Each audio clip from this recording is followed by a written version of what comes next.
Padang Bulan by Andrea Hirata, Mozaik 2, Bahasa Inggris. Selain menggabungkan nama ayah dan nama anak tertua, orang Melayu Udik biasa pula menamai anak-anak dengan bunyi senada seirama. Jika nama anak tertua Murad, misalnya, 7 orang adik di bawahnya adalah Munzir, Munaf, Munir, Muntaha, Munawaroh, Munim, dan Munmun. Lantaran anak sangat banyak, hal itu kerap menimbulkan kekacauan. Seringkali nama-nama itu tertukar. Dalam keadaan panik, umpama salah satu anak menyiramkan minyak tanah pada kambing yang akan dikurbankan pada hari raya Idul Adha dalam rangka membuat obor. Ini berdasarkan pengalaman pribadiku. Ibunya hanya bisa berteriak histeris, "Mun! Mun! Mun!" sambil berpikir keras, mengingat-ingat Mun yang mana yang berkelakuan semacam setan itu. Ajaibnya budaya. Selidik punya selidik, ternyata huruf awal nama anak sering tak ada hubungannya dengan huruf awal nama ayah ibunya. Artinya, huruf awal itu dipilih suka-suka saja sesuai suasana hati. Maka dapat disimpulkan bahwa kekacauan itu disengaja dan merupakan bagian dari seni punya anak banyak. Dan kasih sayang tak terperikan pada anak yang berderet-deret macam pagar itu. Lalu, ada pula kebiasaan yang unik, anak muda sering dipanggil boy. Ini tak ada hubungannya dengan boy dalam bahasa Inggris, sebab anak perempuan pun sering dipanggil boy. Namun Enong adalah kisah yang berbeda. Enong adalah panggilan sayang untuk anak perempuan. Begitulah cara Zamzami memanggil anak tertuanya. Enong duduk di kelas 6 SD dan merupakan siswa yang cerdas. Ia selalu menjadi juara kelas. Pelajaran favoritnya bahasa Inggris dan cita-citanya ingin menjadi guru seperti Bu Nizam. Ibu Nizam adalah guru senior. Ia berasal dari Pematang Siantar. Puluhan tahun lampau, ia ditempatkan pemerintah untuk mengajar di kampung kami. Ia sangat dihormati karena keberaniannya merantau demikian jauh dalam usia yang sangat muda demi pendidikan. Dialah guru bahasa Inggris pertama di kampung kami. Zamzami amat bangga akan cita-cita Enong. Ia ingin Enong mendapat kesempatan pendidikan setinggi-tingginya. Sekolah Enong adalah nomor 1 baginya. Selelah apapun bekerja, ia tak pernah lalai menjemput Enong. Sering Zamzami bercerita kepada si Run, "Run, dapatkah kau bayangkan? Anakku mau menjadi guru sebuah bahasa dari barat." Si Run takjub. Kita ini, Run, bahasa Indonesia pun tak lancar. Bahasa dari barat? Bukan main, Bang, bukan main. Kemudian menjadi guru dari sebuah bahasa yang asing dari barat itu pula yang membuat Zamzami tak pernah mengeluh meski harus bekerja membanting tulang seperti kuda beban. Ia berusaha memenuhi apapun yang diperlukan Enong untuk cita-cita hebatnya itu. Zamzami sering mendengar Enong berbicara soal kamus bahasa Inggris. Dari nada suaranya ia tahu putrinya ingin sekali mempunyai kamus. Sebaliknya, meskipun masih kecil, Enong paham bahwa ayahnya miskin. Ia tak pernah minta dibelikan kamus, tak pernah meminta dibelikan apapun. Zamzami sendiri pernah melihat kamus yang hebat di pedagang buku bekas kaki 5 di Tanjung Padan. Kamus itu adalah kamus bahasa Inggris 1 miliar kata.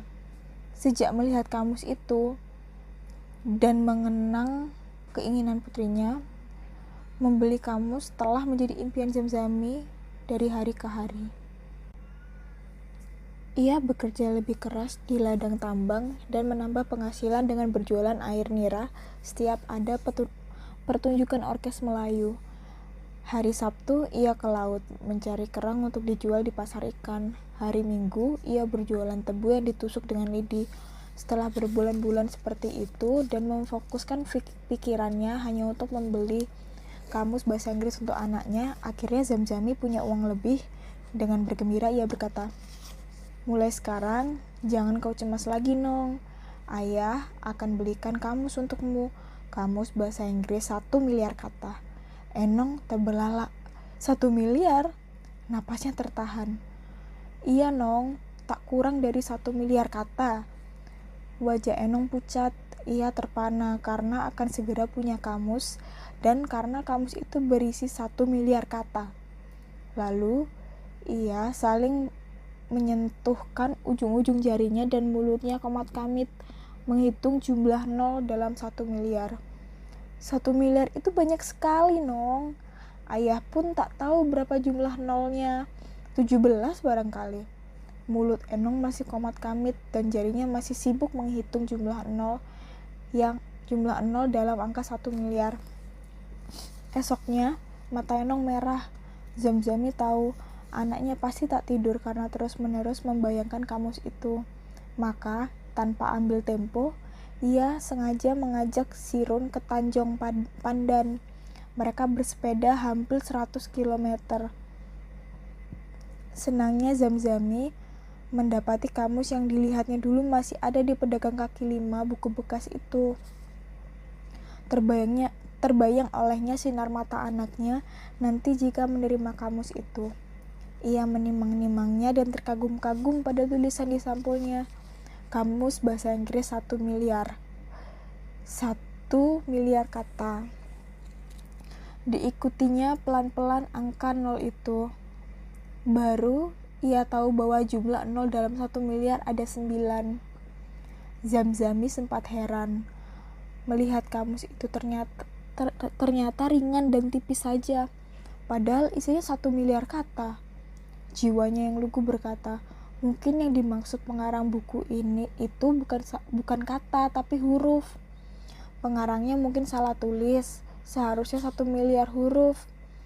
Tapi andai kata jumlah huruf pun masih tetaplah buku itu terlalu tipis. Sekali lagi hatinya yang putih tetap saja membela penyusun kamus itu, Dr. Andes, insinyur siapa, MBA, BA, yang sama sekali tak dikenalnya. Kurasa kamus ini macam buku Koping Horun, katanya pada Sirun. Ini pasti baru jilid 1. Nanti kalau sudah lengkap 48 jilid, barulah jumlah katanya tergapai 1 miliar. Macam mana pendapat Murun? Kemungkinan besar, Bang.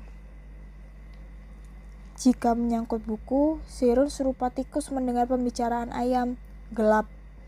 Soal begitu, ia akan percaya pada apapun yang dikatakan oleh siapapun, sebab ia tak pernah sekolah. Tak apalah. Berarti aku masih harus menabung. Bukan begitu, Run? Kemungkinan besar, Bang. Zamzami malah senang karena akan memiliki 48 jilid kamus. Baginya, kamus-kamus itu dapat menjadi koleksi yang berharga. Mungkin pula ia berpikir, semakin banyak ia dapat membelikan anaknya kamus, semakin anaknya akan senang. Ia juga kagum pada orang yang mampu membuat kamus.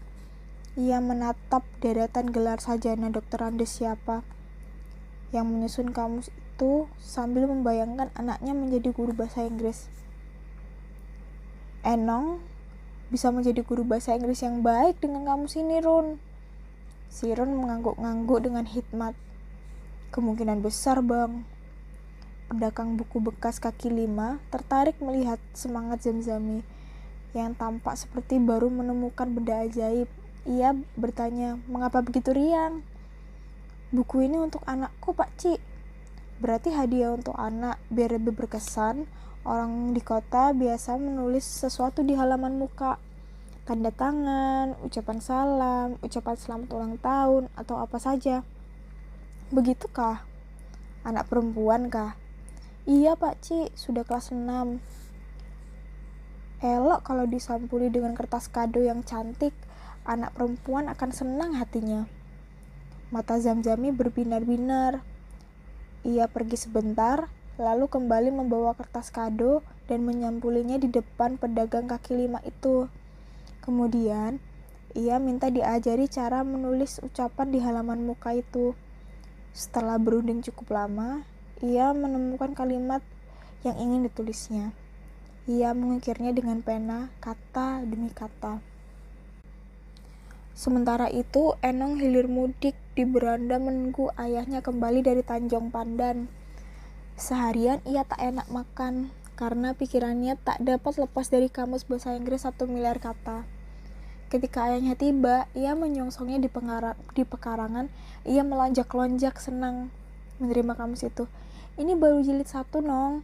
Nanti kalau ada sambungannya, ayah belikan lagi," kata ayahnya sambil menyeka keringat.